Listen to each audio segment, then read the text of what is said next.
We thank thee each morning for a newborn day, where we may work the fields of new mown hay. We thank thee for the sunshine and the air that we breathe, O Lord. We thank thee. Thank thee for the rivers that run all day. Thank thee for the little birds that sing along the way. Thank thee for the trees and the deep blue sea, O Lord.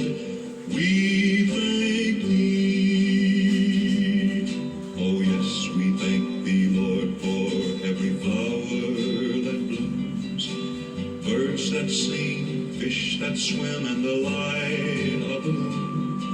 We thank thee every day as we kneel and pray, that we were born with eyes to see these things.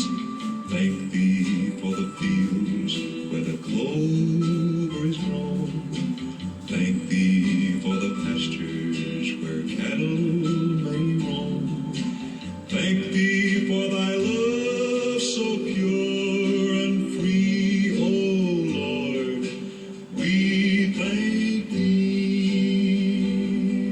Oh yes, we thank thee, Lord, for every flower that blooms, birds that sing, fish that swim, and the light of the moon. We thank thee every day as we kneel and pray, that we were born with eyes to see these things. Yes, we thank thee for the fields where the clover is grown. Thank thee for the pastures where cattle may roam. Thank thee for thy love so pure and so free, O Lord. We thank thee. adúpẹ́ ní ọwọ́ ọlọ́run, adúpẹ́ ní ọwọ́ ọlọ́run, adúpẹ́ ní ọwọ́ ọlọ́run ọba tó ní déédéé ní ìkáwọ́. Mo kí wa pé a kú ojúmọ́ o, a kú ojúmọ́ mọ́, ẹ kú àárọ̀, ẹ kú ìyálẹ̀ta, ẹ káàsán, ẹ kú ìrọ̀lẹ́, ẹ kú àṣálẹ́, ẹ mà káalẹ́ o. Gbogbo yín pátápátá mo kí yín, ojúmọ́ ire lọ́mọ gbogbo yín, ojúmọ́ ayọ̀ ńlọ́mọ yín o. Gbogbo ẹ̀yin ọkùnrin, ẹ̀yin obìnrin, mo kí yín o, mo sì júbà yín wípé ẹ kú ojúmọ́ o, ẹ kú àtìlọ oṣù kẹwàá, ẹ kú àmójúbà oṣù kọkànlá. Lágbára lọ́wọ́ ọlọ́run, àlàáfíà, ìtura, ìrọ̀rùn ni yóò jásí fún gbogbo yín o. Ni mo fi orin yẹn wọlé pé ká yin ọlọ́run torí pé ó mú ajísìmọ́lẹ̀ àwọn alààyè, ọjọ́ tuntun, àkókò tuntun, wákàtí tuntun, ìṣẹ́jú tuntun àti ìṣẹ́jú àyà tuntun, wípé àjíǹde ara yóò máa jẹ́ fún gbogbo yín o, ní orúkọ Jésù Kristi olúwa wa. Mo kí gbogbo yín o, atọ́kùn TikTok, ẹ̀yin tẹ́ ilé iṣẹ́ TikTok, I greet every one of you that more blessing and more grace and more peaceful to your country and to your work in Jesus' mighty name. Amen. Gbogbo yín pátápátá mo kí yín, mo júbà yín o.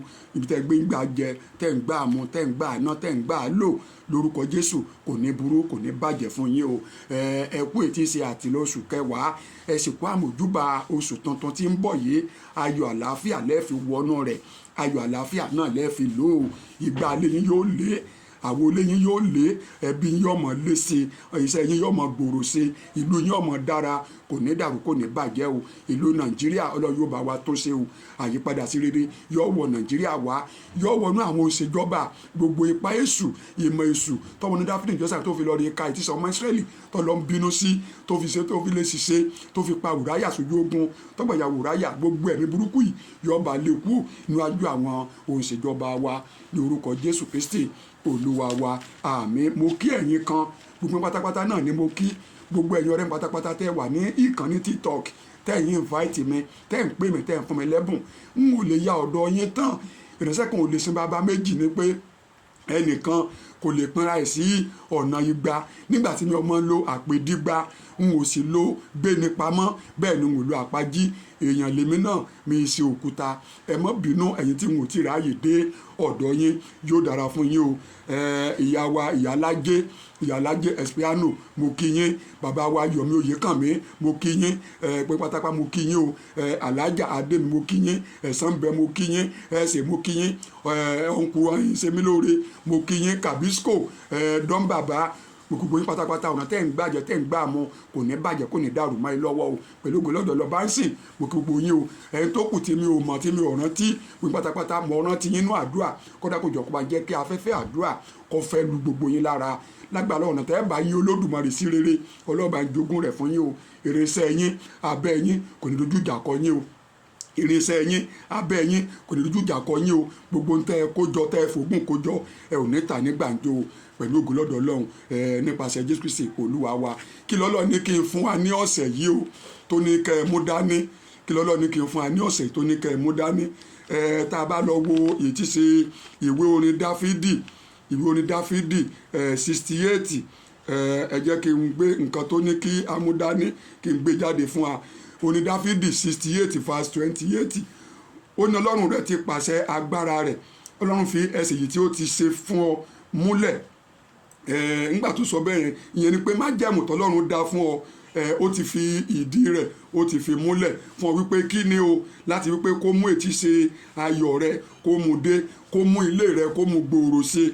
Wàá mọ gbọ́n tó sọ o. Kí ni tó fi àṣẹ rẹ̀ múlẹ̀ ni wípé ó ní ẹ máa so èso síbẹ̀. Irú èso wo? Èso ayọ̀. Ní Psalm 92 ònìyẹn verse 14, ó ní kí n fi lé ọ lọ́wọ́ kó ró ń gbàdúrà fún òpin oṣù tó wáyé. Ó ti fi ètí ṣe iṣẹ́ àṣẹ rẹ̀, ó ti fi múlẹ̀ inú ayé rẹ̀ pé májẹ̀mú tó dá fún ọ fún nínú ìtìsẹ̀ ayé rẹ̀, ó ti mú fi ẹsẹ̀ rẹ̀ ó ti fi múlẹ̀ nínú Psalm 68 verse 28. Kí wàá ní tó lòun fìdí ẹ̀ múlẹ̀ ni pé ní Psalm 92 verse 14 ni pé ẹ ó máa so èso síbẹ̀ nínú ogbó yín. Nínú ogbó yẹn sì máa so èso síbẹ̀. Irú èso wo? Èso rere. Lórúkọ Jésù ọmọ rẹ wọ́n yà sí rere. Iṣẹ́ rẹ yóò di rere fún ọ, yóò mú ire wá, yóò mú ayọ̀ wá, yóò mú ìdùnnú wá. Ntọ́lọ ní kí n bó sọ fún ọ ní àsọtẹ́lẹ̀ inú ayé rẹ nìyẹn. Ìyẹn tá a bá bá ọ nípa òdodo tọ́ọ̀bà mọ́ kẹ́gàn bí o mú dání bẹ́ẹ̀. Ní Psalm 92 verse 14 òun ní ìgbésẹ̀ kejì rẹ̀. Ó ní ẹ ó máa so èso síbẹ̀ nínú ogbó yín. Ẹ ò mọ jẹ, ẹ ò mọ sanra, ẹ mọ dẹ́láwọ̀, ẹ sì máa tutù níní. Ọwọ́ tó fi mílẹ̀ nínú ẹsẹ̀ Àìsáyà 65 wípé ẹ̀yin kì yóò kú ní kékeré. Ọlẹ́nba kú ní kékeré tó sánkú ló lo 100 ọdún. Pẹ̀lú ògo lọ́dọ̀ Ọlọ́run, ìgbé ayé yín kò ní ní yín lára o.